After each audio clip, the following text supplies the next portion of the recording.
Hello everyone, welcome back to my blog. কেমন আছো সবাই? আমি কিন্তু বেশ ভালো আছি।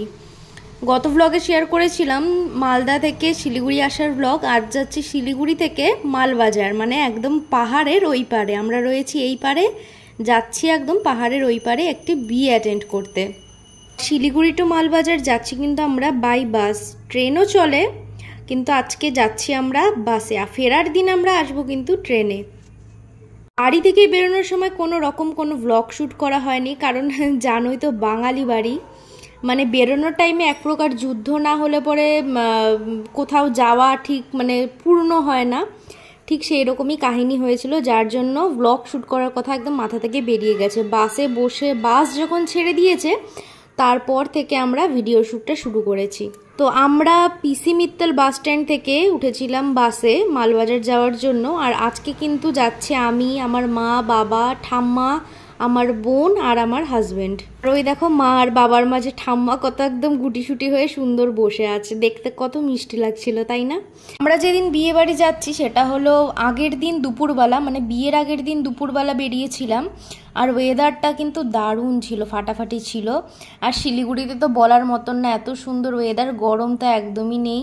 আর এই ভিডিওটা জানো বেঙ্গল সাফারির কাছাকাছি থেকেই নিয়েছিলাম। এই দেখো এখানে একটা ক্যাম্প রয়েছে, আর এটা মোটামুটি বেঙ্গল সাফারির কাছাকাছি চলে এসেছিলাম আমরা তখনকার শ্যুট করা। দেখো এখান থেকেই বেস্ট একটা ফরেস্ট ভাব, গাছপালা সব শুরু হয়ে গেছে, দেখতে কত সুন্দর লাগছে না চারপাশটা। তো পাহাড়ে জার্নি করা এটা আমার সেকেন্ড টাইম লাইফের। শিলিগুড়ির মেয়ে হয়েও শিলিগুড়িতে থেকেও এখনও অবধি আমি দার্জিলিং অবধি ঘুরিনি, শুনলে হয়তো অনেকেই হাসবে। অ্যাকচুয়ালি আমি বাস, কার এগুলোতে ট্রাভেল করাতে খুব একটা কমফোর্টেবল নই, আমার কাছে ট্রেনের জার্নি বেস্ট লাগে। কিন্তু আমার এই দিনের জার্নিটা সবথেকে বেস্ট বাসের জার্নি আমার মনে হয়, কারণ একটুও না অসুস্থ লেগেছিল, না একটু শরীর খারাপ কিছু মনে হয়েছিল, দারুণ জার্নি ছিল।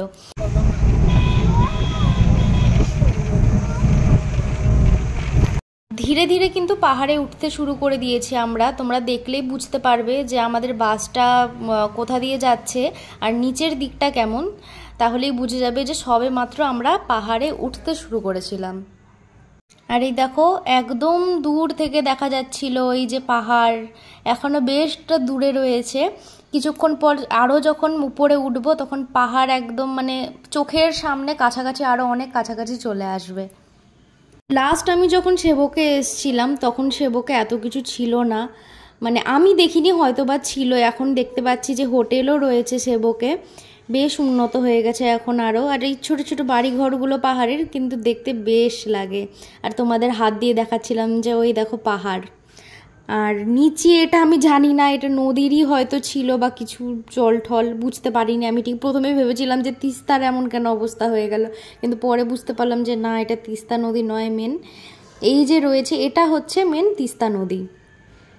আর এই সেবকে কিন্তু খুবই জাগ্রত একটা কালী মন্দির রয়েছে, সেবক মন্দির। আমরা বসেছিলাম যেই সাইডটায় বাসে, সেই সাইডটা থেকে সেবকের কালী মন্দিরটা ঠিক দেখা যাচ্ছিল না, মানে ভিডিও নিতে পারা যাচ্ছিল না, তাই তোমাদের সঙ্গে শেয়ার করতে পারলাম না। মন্দিরটা কিন্তু খুবই জাগ্রত, আমি মাত্র একবার এসছিলাম। আর এই দেখো পাহাড়ের সব থেকে আমার যেটা ভয় লাগে এই বাঁকা বাঁকা রাস্তাগুলো, যখন মানে গাড়ি টার্ন নিচ্ছিল আমার এত ভয় লাগছিল বলার মতন না। সামান্য এদিক থেকে ওদিক হলেই কিন্তু গাড়ি একদম নিচে চলে যাবে, কিন্তু না, ড্রাইভাররা কিন্তু প্রফেশনাল থাকে, ভালো থাকে। আমাদের ড্রাইভারটাকে তো শত কোটি প্রণাম ছিল, বাসের ড্রাইভার যিনি, কারণ এত স্মুথলি গাড়ি চালিয়েছিল আর মানে এত স্পিডে ছিল গাড়ি, আমার বাপরে প্রচুর ভয় লাগছিল।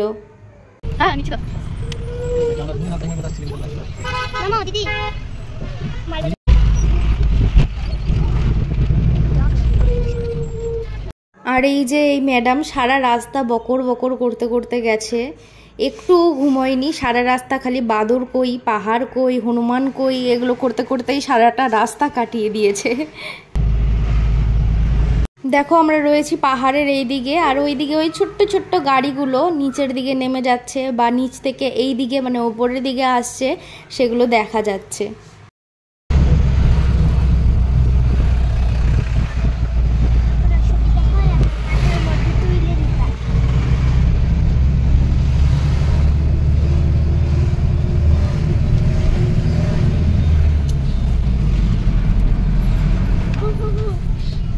এই সেবকে কিন্তু প্রচুর পরিমাণে বাঁদরের উপদ্রব। যারা এখানে ঘুরতে আসে বা পুজো দিতে আসে তাদের হাত থেকে কিন্তু পারলে জিনিসপত্র ছিনিয়ে নিয়ে তারপর গিয়ে খাবার দাবারগুলো খেয়ে নেয়। আমিও একটা বাঁদর দেখতে পেয়েছিলাম।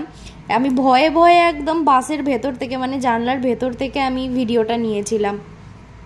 সামনে যে ব্রিজটি দেখতে পাচ্ছ সেটা হচ্ছে বাঘপুল। এটারই কিন্তু একটা রাস্তা চলে গেছে সিকিম কালিম্পংয়ের দিকে। আর এই ব্রিজটি কিন্তু দুটো ডিস্ট্রিক্টকে জয়েন্ট করছে, একটা হচ্ছে দার্জিলিং ডিস্ট্রিক্ট আর একটা হচ্ছে কালিম্পং ডিস্ট্রিক্ট।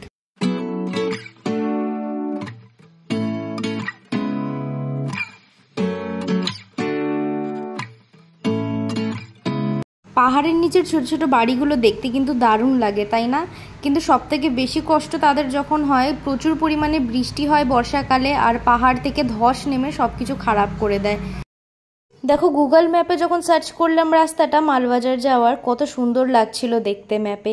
চারিদিকে শুধু গ্রিনারি, আর ওই দেখো ছোট্ট তিস্তা নদী চলে গেছে সাদা রঙের। চারপাশটা দেখতে অদ্ভুত সুন্দর, মানে নিজের চোখে না দেখলে সেই ফিলিংসটা আসবে না, এত সুন্দর লাগে। আমার হাজব্যান্ড সমুদ্র ভীষণ পছন্দ করে, ভীষণ ভীষণ পছন্দ ওর। কিন্তু এই মানে শিলিগুড়ি থেকে শুধুমাত্র মালবাজার যাওয়ার পথেই এত সুন্দর সুন্দর দৃশ্য দেখেছে, এত সুন্দর সুন্দর পাহাড় দেখেছে, ওটাতেই ওর মন মুগ্ধ হয়ে গেছে। বলছে যে না, এবার মনে হচ্ছে আমার পাহাড়ও খুব ভালো লাগবে, এবার পাহাড়েও ঘুরতে যেতে হবে।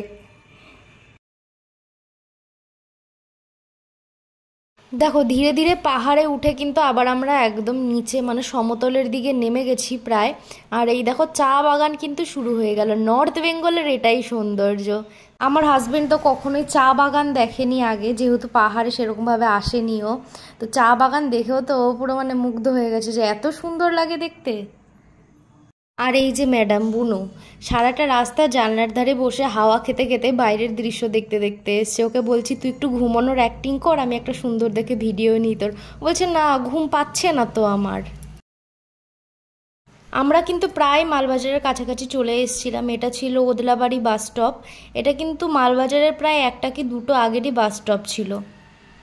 এখানে কিন্তু বেশ একটা মজার কাণ্ড হয়েছিল জানো। ও ভেবেছে আমি হয়তো সেলফি নিচ্ছি, ফটো তুলছি, কিন্তু ও বুঝতে পারেনি যে আমি ভিডিও নিচ্ছি। আর জানো তো, ও না আমার সব কটা ভিডিও দেখে, ইউটিউব থেকে খুঁজে বের করে করে সব কটা ভিডিও আমার দেখবে, দেখে ফোন করে বলবে যে দিদি তোমরা এখানে গেছিলে না, দিদি তোমরা এটা করলে না, আমি দেখলাম। শিলিগুড়ি থেকে মালবাজার পৌঁছতে বাসে প্রায় 2 থেকে 2.5 ঘন্টা লেগে যায়। বাস স্ট্যান্ডে নেমে মালবাজার বাস স্ট্যান্ডে নেমে আমরা টোটো নিয়ে নিয়েছি বিয়েবাড়ি যাওয়ার জন্য। আর মালবাজার জায়গাটা ছোট্টখাট্টো হলেও এত সুন্দর, মানে গোছানো একদম সব কিছু, বেশ সুন্দর লাগলো আমার। আর এখানে তো বেশ ফেমাস হনুমান মন্দির রয়েছে, মানে শিলিগুড়িতে যারা থাকে তারা তো একবার না একবার এসেছে এই মন্দির দর্শন করার জন্য। তো আমরাও ভাবছি যাব, যা দর্শন করার ইচ্ছা আছে। আরও আছে এখানে বুদ্ধ মন্দির আছে, তারপরে একটা দুর্গা মন্দির আছে, যে মন্দিরটা একটু আগেই দেখতে পেলে সেটা ছিল দুর্গা মন্দির। বিয়ে বাড়ির ব্লগ শ্যুট কেমন হবে জানি না, কিন্তু ঘুরতে যাওয়ার ইচ্ছে আছে এখানে, যেহেতু টাইমও বেশি নিতে চেষ্টা করব ছোটোখাটো কাছাকাছি কিছু জায়গাগুলো ঘুরে ঘুরে দেখার, আর তোমাদের সঙ্গেও শেয়ার করার চেষ্টা করব। তো বিয়ে বাড়ি যাওয়ার পথেই ছিল মিষ্টির দোকান, তো সেখানেই দাঁড়িয়ে গেলাম, ভাবলাম কিছু মিষ্টি নিয়ে নিই, মিষ্টি নিয়ে তারপর ঢুকবো বিয়ে বাড়িতে।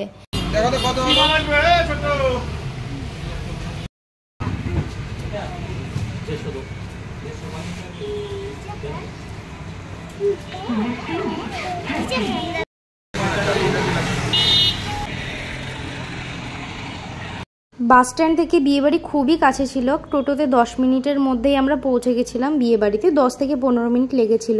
আর বিয়ের আগের দিন যেহেতু পৌঁছেছিলাম, বিয়েবাড়ির কাজ তখনও চলছিল সাজানো গোজানোর।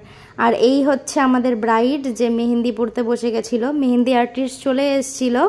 আর এই দিদিটা জানো একদম আমার মানে ছোটোবেলার খেলার সঙ্গী। ও এই দিদিটা, আর দিদির একটা বোন রয়েছে, ওই বোনটা প্রায় আমার সমবয়সী, দিদিটাও প্রায় সমবয়সী, কিছুটা বড় হয়তো, কিন্তু ওরা ছিল একদম আমার ছোটোবেলার খেলার সঙ্গী। ওরা যেত ওর মামার বাড়িতে, আর সঙ্গে আমার সঙ্গে খেলতো তখন। বিয়ের আগের দিনের যে রিচুয়ালসগুলো থাকে, মানে গঙ্গা নিমন্ত্রণ, সেগুলো করতে চলে গেছিলো বাড়ির সবাই, মানে বড়রা। মা গেছিলো, আমার মাও গেছিলো সঙ্গে, সঙ্গে পিসি গেছিলো। তো আমরা সবাই বাড়িতেই ছিলাম, আমরা আর যাইনি, আমরাই মেহেন্দি পড়ছিলাম। তো ছোটো ছোটো কতগুলো বাচ্চা এসেছিলো মেহেন্দি পড়তে, আমি তাদেরকে পরিয়ে দিচ্ছিলাম মেহেন্দি। আর এই দেখো আমার বুনুকেও পরিয়ে দিয়েছিলাম, ও হাত দেখাচ্ছে। খুব একটা ভালো পড়াতে জানি না মেহেন্দি, তবুও কেমন হয়েছে তোমরা কিন্তু জানিও অবশ্যই। আর এই দেখো ছোট্ট একটা বুনু বসে আছে আমার কাছে, ও মেহেন্দি পড়তে এসছে আমার কাছে। ফোনটা দিয়েছিলাম ওখানকারই একটা দিদির কাছে, যে বলেছিলাম তুমি একটু কিছু ভিডিও শ্যুট করে দাও, সবাই মেহেন্দি পড়ছে, একটু ভিডিও নিয়ে নাও।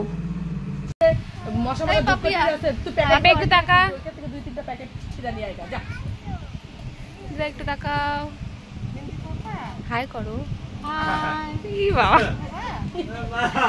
মেহেন্দিটা দেখা একটু পাপিয়া, সোজাটা দেখাও।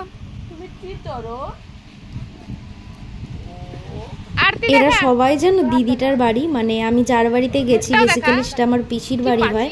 তো পিসির বাড়ির পাশাপাশি মানে পাড়ার লোকজনগুলো খুবই ভালো, মানে সবার সঙ্গে খুব ভালোভাবে মিশে যায়, খুবই মিশুকে। তো সবাই দেখেছে যখন আমি ব্লগ বানাচ্ছি, ভিডিও করছি, তো সবাই হাই করছে, কেউ হাত নাড়ছে।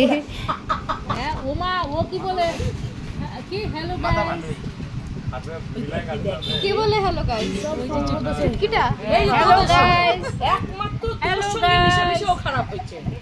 ওই দেখো করে একমাত্র মা বলো হ্যালো গাইস।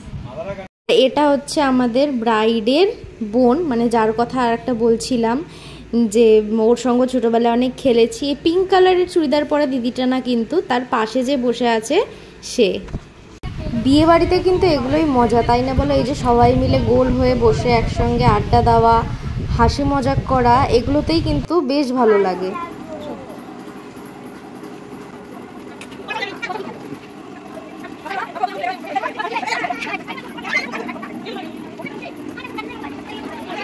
বেশ কয়েকজনকে মেহেন্দি পরিয়ে দিয়ে এবার আমি বসেছি নিজে মেহেন্দি পরতে। মানে বাদ বাকি সবাইকে মেহেন্দি পরানোর টাইমে বেশ কিছু ডিজাইন মাথায় আসে, কিন্তু যখন নিজে পরতে বসি তখন আর মাথায় আসে না যে কি করব, আর এনার্জিটাও থাকে না নিজের পরার। তবুও ছোট্টখাট্ট যা পেরেছি করে নিয়েছি মেহেন্দির ডিজাইন। বিয়েবাড়ি বলে যেহেতু কথা, পরতে তো হবেই।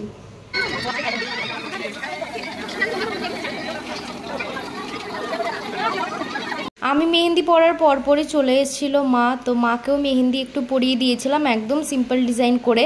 সেদিন জার্নি হওয়াতে কিছুটা আমি একদম টায়ার্ড হয়ে গেছিলাম। মেহেন্দি পরার পরে আমরা খাওয়া দাওয়া করে তাড়াতাড়ি শুয়ে গেছি। বিয়ের ভিডিও আর মালবাজারে ঘোরার ভিডিও, কোথায় কোথায় ঘুরলাম সেই ভিডিওগুলোও কিন্তু খুব তাড়াতাড়ি আসবে। আজকের ভিডিও ভালো লাগলে ডু লাইক অ্যান্ড সাবস্ক্রাইব আর কমেন্ট করে জানিও কেমন লাগলো।